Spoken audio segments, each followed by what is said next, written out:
Welcome to the Raising Confident Girls podcast, your guide to raising strong, confident daughters. I'm Melissa Jones, the founder of Girls Positivity Club and a teacher for over 20 years. In a world where girls often feel overwhelmed, anxious, and confused, this podcast is your go-to space. As caregivers, we navigate challenges together. I founded Girls Positivity Club to provide a place where you belong and get the tools to face today's hurdles. Consider this your regular check-in with a trusted friend, offering insights and practical tips for meaningful conversations. I'm here to help you feel confident on this journey of raising a generation of empowered girls. Let's dive in and raise those confident girls together. Hi, everybody, and welcome back to Raising Confident Girls. I'm Melissa Jones, the founder of Girls Positivity Club and your host. And whether this is your first episode or you've been here many times, I'm so glad you're here. Today, we are talking about one of the hardest things to watch your daughter go through, and that is feeling left out. Maybe it's when she comes home from school quiet, her usual chatter gone, and you find out that she wasn't invited to the group hangout. Or maybe she saw photos of her friends online without her, or she's the only one not in the group chat. No matter her age, these moments sting. And as parents, we feel it too. We want to fix it. We want to find out what happened and protect her from ever feeling that pain again. And so this episode is about what actually helps, the kind of guidance that builds resilience and confidence, not just the temporary comfort. So today we'll talk about 4 ways to help your daughter handle feeling left out in ways that honor her heart, build her confidence, and remind her that being excluded does not define her worth. So if I think back to my own journey of when I was a girl, I felt left out a lot. And I think that it can come up in lots of different ways for girls. Like sometimes it can be an inside joke that some girls have, or sometimes it can be not being invited to a sleepover. I would see this in the classroom a lot. Or it could be not being invited to play at recess, or any number of things. And a lot of times what I noticed, especially in the classroom, was that, it would be a Monday, and there would be girls that were back at their lockers, cubby areas, and they were all kind of chatting together and looked like they were laughing about things and just reliving basically the weekend. And I would notice sometimes that there were a couple other girls who were normally friends with those girls who were clearly upset by this, and they were at their desk kind of looking back longingly and looking sad. And when I would check in with those girls who looked sad, or I could just tell something was off, and I could tell that it was bothering them that those girls were, talking about whatever over the weekend, it was that either they were invited to something and they couldn't go, and they just felt left out because it was out of their control. Maybe they had a game, or maybe their parent had other plans and they just couldn't make it to that thing. And even though they're still friends with those girls, they felt really left out because they weren't able to do the fun activity that the rest of the girls did over the weekend. Or it was that they were not invited to the party, and there were other girls in the class who were, and they were all reliving. And sometimes they would wear matching shirts that they had gotten over the weekend, or you could just tell that there was something that had gone on over the weekend. And there were other girls clearly bothered by it. And it wasn't always like mean situations where they were like purposely excluding the girls who didn't go do the activity. But it was kind of like they didn't have awareness of how that would make the girls who couldn't make it or maybe weren't invited feel. And again, these weren't girls that were typically mean to other girls or anything like that, but for whatever reason, they didn't invite the other girls in the class. And then other times I would see girls who purposely did that. They would talk about inside joke things, or things that had happened just between a couple of girls, to purposely make someone feel left out. And so I would always step in and talk to both situations and both groups. And this can look a million different ways, but that is something that I really saw in the classroom. And, if you think about yourself and, maybe a time when you were younger where you felt left out, or maybe this has happened to your daughter where she normally played with someone at recess and then they went off and did something else and she was kind of left to her own, you know, time to do whatever she wanted to do. And the biggest thing that I noticed was that the girls didn't communicate why, or didn't just make that little bridge of a communication of, hey, we're still friends, but I just want to play with this other person today. They didn't think to do something like that. Or with the sleepover, like, hey, and this is something I would talk to the girls who were giggling about what had happened. I said, it's not that you're not allowed to be excited or, reminisce about what happened, relive and talk about the things that had happened over the weekend. But I want you to think about the fact that not everybody was invited and how that can make other people feel. And they're always like, oh, yeah, I didn't even think about that. And it's like, well, I know if I were in that girl's shoes, I would be wondering, like, why wasn't I invited? And that automatically can turn girls into this internal dialogue that there's something wrong with them or they did something wrong. And sometimes that's not even the case. Like sometimes in these cases, the girls would say, well, I was only allowed to invite two people. And I really am closer with these two girls. Or I, whatever the case would be, like I just didn't think that she could come or whatever it is. And so they just didn't ever have that conversation because it felt too awkward for them. So then I would be the kind of the mediator and having them talk through it. And so that's just a school situation and something that I noticed, but it can be something very simple. And so the first tip is to really acknowledge the real hurt and avoiding the fixing. So even though I was a mediator in that situation, I turned it back on the girls and, I'm like, well, how could we fix this? And like help them problem solve through what would feel good to all the people. And a lot of times they just needed those girls that were having, the fun time, just tell the girl that like we still like you, we just couldn't invite that many people, or we had to keep it a certain whatever. And so then the other girl could speak up and say, well, it made me feel left out. And that was always really hard for both sides to do. And I hope it raised their awareness and acknowledged that real hurt. So when your daughter ever comes home and says, well, they didn't sit with me today, or they didn't invite me, it's very natural to want to jump in and make it better. But you might say things like, well, I'm sure it wasn't on purpose, or don't worry, you have lots of other friends. And that doesn't always help the matter. Like you might believe that that's true, and that may be very well true. But sometimes it's not true. Like, and so those words can often feel like you're brushing off her feelings. And she doesn't necessarily want a solution right away. Like we've talked about many times, if you've listened on the podcast, she just wants someone to get it. So it's not about us fixing it. It's about that we are acknowledging that, yes, that would be hard for you to go to school and these other girls that you thought you were close friends with start talking about the sleepover they had, or this, a certain activity they did together, and then other people weren't invited. And sometimes it was that all those girls lived in the same neighborhood and maybe the one girl didn't. She lived farther away. And so it was kind of a spur of the moment thing. It wasn't really planned out. It was just the parents getting together and saying, hey, do you girls want to go do this? And then that's kind of how it happened. So, just avoiding saying things like, don't worry, you have lots of other friends, just ignore them, like things like that. Because although we can be very well meaning, it can a lot of times make the girls just feel like you don't get it. And so instead, you could say something like, that really hurts, doesn't it? Like, that does really hurt. You were looking forward to that. And, or you really would have loved to be included, but, that really stings to be left out. And it's simple, but again, you're just helping her feel that it's safe to feel this with you. And so that is really important for them to know, is that you get it and you get what they're going through, even if you've not been in the exact situation.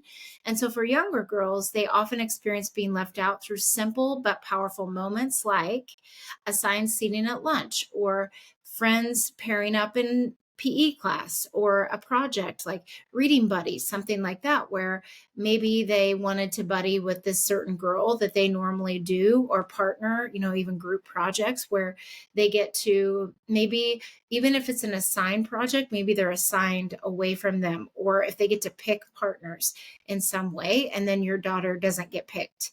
And so you can say that must have felt really lonely when they paired up and you didn't get to. Or you might even add, like, well, you don't have to feel cheerful right now. Like, it's okay to feel sad, and help her name the emotion that she is feeling. Like, what are you feeling about that? And for her naming it, and then just holding space for her and helping her, process and work through it. And then as they get older, for middle school girls, it could feel like, and these are ages like 10 to 13, depending on how your school, divides whatever's considered middle school or junior high. And this is where it starts to cut a little bit deeper. So this is where group text can come in, social media, where people are posting about the certain thing that they did together. It could be whispering in the hallway or whispering with someone. One mom told me that her daughter found out an entire friend group did have a sleepover and she was the only one not invited. And so that made her feel awful. And she was like, I don't understand why I wasn't invited. And so when she shared that, her mom said, that sounds really painful. Like, I can tell you really care about these friends. I know you're really close with these friends. And it does really hurt when you're not included. And, you can even say, I'm sorry that happened. Like, I know how that feels. So that moment of empathy keeps that conversation open instead of shutting it down. And so then for teens, they often will downplay and say, it's fine. But underneath, they feel rejected or they feel unseen. So you can say something like, sometimes when we say it's fine, it really isn't. And that's okay. So if you're really not fine, you don't have to pretend like you are. Like, it's okay to feel it. And that's one thing we say all the time in Girls Positivity Club is like, feel the feelings that you need, because it does feel bad. It is sad or it is frustrating when something like that happens. And then pause and just be quiet and let silence do the work. So that quiet tells her that you can handle her emotions without judgment.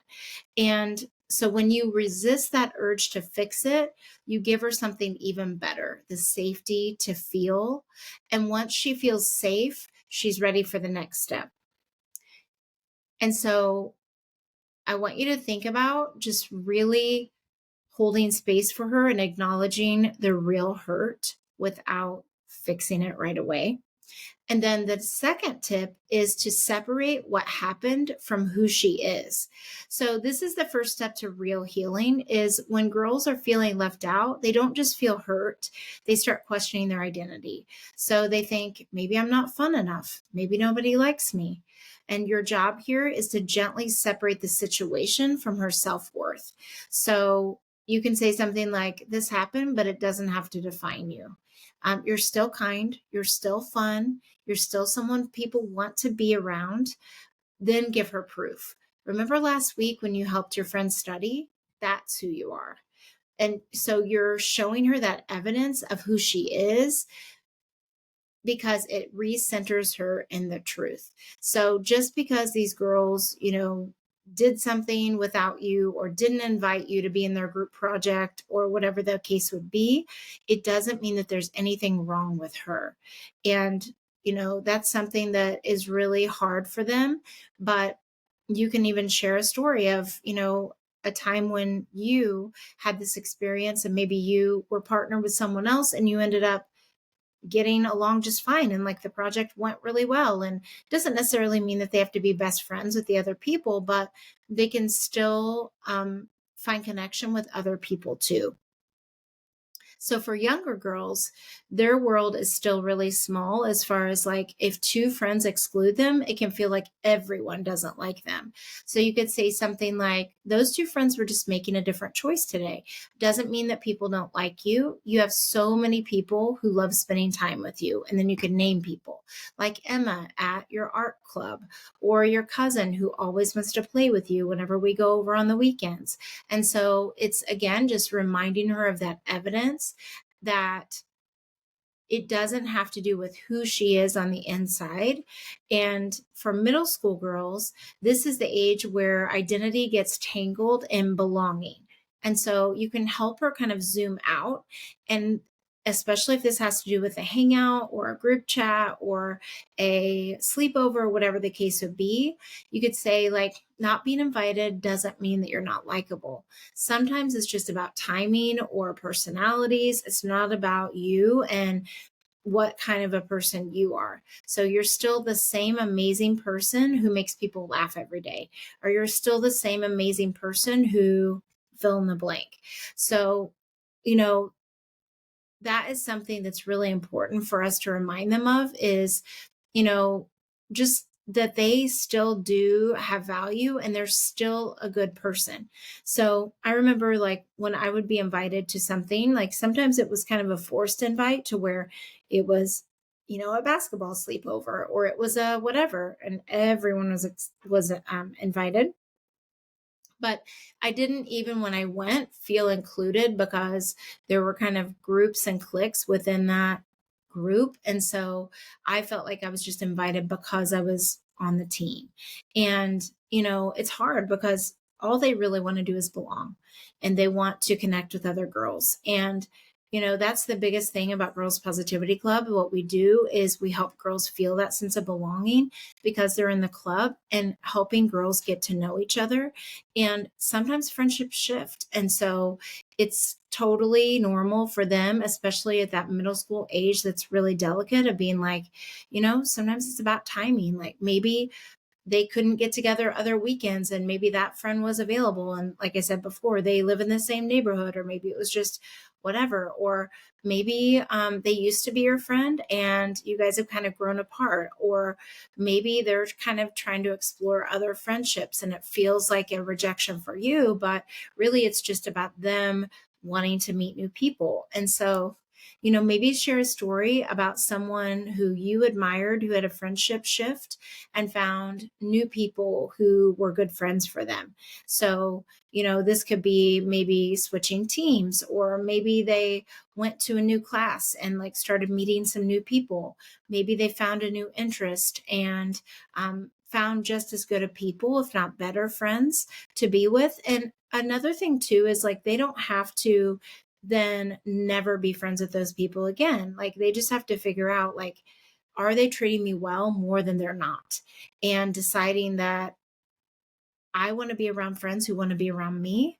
And I want to be a friend around friends who include me, not make me feel like I'm left out. And so one of the biggest things is to communicate how they're feeling, even though that can feel really hard. It's using those I feel statements, like, I feel left out when you both run off at recess and go do something else and don't tell me what's going on.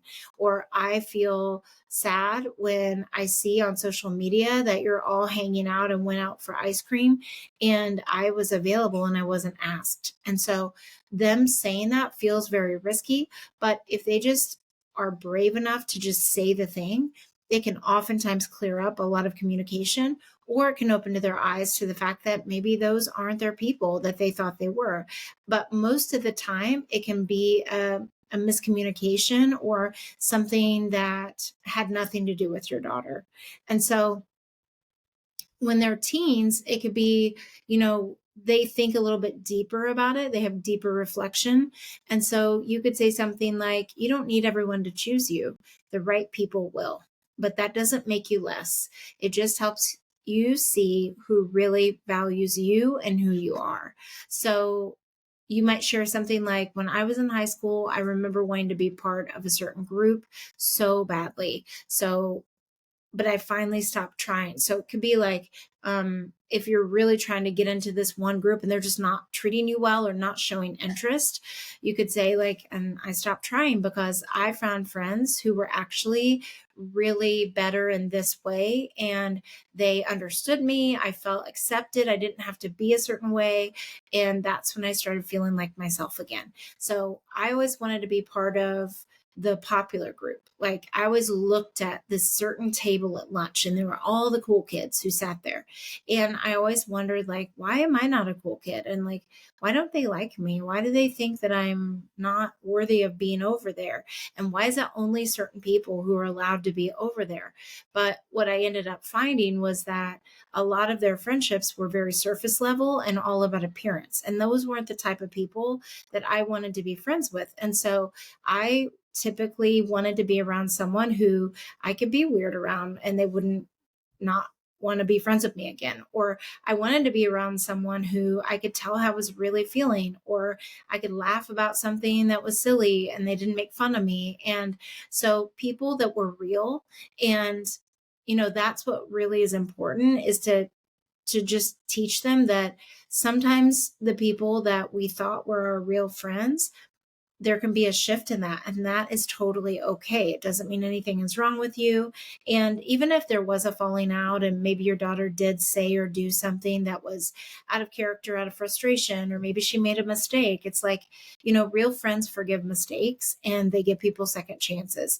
And so if you did and you owned up to it and you're like, I'm really sorry that this happened, I said the wrong thing, I was upset because I was feeling jealous about you hanging out with her over the weekend, or you running off and playing with her at recess. I felt sad because I wanted to be included and then I said something mean and I didn't mean it, but I still want to be friends. Like if they do something to repair, if they have done something, that helps close that loop and see too, are these going to be friends that only give certain amount of chances, or are they going to accept them even when they make mistakes? And so I think that's a really important thing to also teach our daughters, is that friends should also be able to forgive and to work through conflict as well. And it doesn't mean that you have to avoid talking about hard things. Like real friends, you should be able to talk about real things about or with. And these moments aren't like you lecturing her. It's more about reminding her who she's always been, even when she forgets. And then the third tip is focusing on small, empowering actions. So once she's validated and reconnected to who she is and her identity, helping her take small confidence building steps. So when girls feel left out, they can a lot of times just freeze and they wait then to be included, or they wait for others to notice that they're feeling sad. But power comes from action, not waiting. So you can say something like, you don't have to wait for others to include you. You can get to create your own moments of connection. So maybe give her some small doable actions. So like with younger girls, have her invite a new classmate to play at recess. So encouraging her to draw a picture or write a kind note to someone new. That would be a way to start making connection, or to ask someone new to play at recess. It could also be to ask her to plan a fun snack or an activity for home. And her contributing and doing something like that at home can help her build confidence. And you could also say, like, you're really good at making people feel happy. Let's think of one person who might like a smile today. And what could you do to help them feel really happy today? And then for middle school girls, you could have her text of a trusted friend, like, "Hey, how was your day?" And then maybe even suggest, like, if you're not feeling included where you're sitting at lunch, then maybe you could sit next to someone new at lunch. Is there anyone else that you feel comfortable sitting by at lunch? And then you could let her help with something meaningful at home, like baking or organizing or helping a sibling. So those little small actions can remind her that she has a lot of choice and that she is not powerless. Like she can do things to take action, and that those little moments of action help her build her confidence. And then as a teen, you can encourage her to get involved in something that aligns with her passions. So if she's into theater, if she's into the yearbook, if she's into volunteering, you could have her take initiative and say, "Hey, want to go do this after school, and help her, just give her those words to connect with people, and reminding her that choosing to show up where she's valued builds new doors. So you can say, like, instead of trying to fit in, try following what lights you up. Like, the right people will show up there too. So finding that common interest and those maybe even new activities can help her start to connect with new people. And when she acts even in small ways, like doing those actions, she's rewriting the story of I was left out to I can create belonging. And so she's looking for the belonging and where she wants to fit. And then the fourth step is to teach her that long view. So, in other words, it's looking at the bigger picture. So, when she's ready, when the emotion isn't so raw, that this is when you can help her see the bigger picture. You can say things like, "It makes so much sense that you miss her. You really cared about that friendship." And then this doesn't have to be like the end of all your friendships. It can be the beginning of finding friends who see you for who you are now and who you're becoming, and the great qualities that you have. And so you can remind her. I always love the phrase that people come into our lives for different seasons, a reason, a season, and a lifetime. But I think a lot of times girls can get really hung up on having the same friends long term. And that just isn't the case. Like, sometimes, even when no one does anything wrong, you just kind of drift apart, and that is okay. And it doesn't mean that there's anything wrong with her. And so, even when things change, the kindness and love that she gave those friends doesn't disappear. And it doesn't mean they have to have like a falling out, or they have to be frenemies or enemies. They just become part of their friendship story. Like, oh, yeah, I was friends with her back in this time period when I was into this certain thing. Like, that's okay. And that's actually really normal. So, for those younger girls, you can say something like, you might not sit together every day, but that doesn't mean she isn't your friend. Like, it's okay if you don't sit next to that person every single day. Or I would see this in the classroom where there would be a girl who, like, I oftentimes would make groups and I would split friends up so they could meet other people and connect with other people. But then there were sometimes when I would put friends together and I would try and group them in twos so it felt fair. But there would oftentimes be a girl who was upset that she wasn't with that other group of girls, because then she felt left out or she felt jealous. And so I would often say, like, it doesn't mean you're not friends just because you're not in the same book club, or just because you didn't get picked for that partnership. Like, you can be partners with other people and not be mad at them. Like, it doesn't mean that. And sometimes there would be a girl who felt really confident in saying, like, I like you. I just wanted to read this certain book. And that's why I'm partnered with this person, because she wanted to read this book, or he wanted to read this book. And that's why I'm partnered with them. And it doesn't mean that I don't want to hang out with you. It just means that I wanted to do this other thing. And so, again, it comes back to that communication of helping her communicate when she's feeling that way. And then if your daughter is the person who did choose to go with other friends, her like checking in with her other friend, if she notices that maybe she's looking sad or something. And sometimes they don't even know that the other friend is mad at them, or it feels upset by them being in another partnership. So it's just being aware of that, and just communicating how either side is feeling. And for middle schoolers, it's like sometimes friends change just because people are figuring out who they are. And that doesn't mean you did anything wrong. Like, a lot of times I would take really personally if someone didn't want to be friends with me, because maybe we weren't in a group project together and we were getting to know each other really well and we were in a good place. And I felt like it was going to develop into a friendship, and then it didn't. The project ended, and then they went back with their regular people. And I often thought that I did something wrong or said something wrong, but a lot of times it has nothing to do with that. It's just that sometimes friends change, or you can think that a friendship's developing and then it doesn't, and that's okay. It doesn't mean they did anything wrong. And then for teens, it could be like, you can be friends and be super close with someone and love them as a friend and still outgrow them. And it's part of you becoming who you're meant to be and who you are as a person. And it's totally okay to outgrow certain friendships. So I think a lot of times too, especially in high school when they've been friends for a long time or they have a deep connection friendship, then, it's easy for them to really take it personally if that changes. And so, just reminding her that it's okay to outgrow certain people and you don't have to, like I said, be frenemies or, not talk to them ever again. And sometimes even friendships can rekindle after a certain amount of time. And so, this is something that is super common in friendships and, at any level. And it can even happen in neighborhoods too. So, friendships and changing friendships are really part of growing up, but they don't have to break your daughter's confidence. So when you validate her feelings, remind her of who she is, encourage her to keep taking steps forward, and teach her to look at the bigger picture and the long view,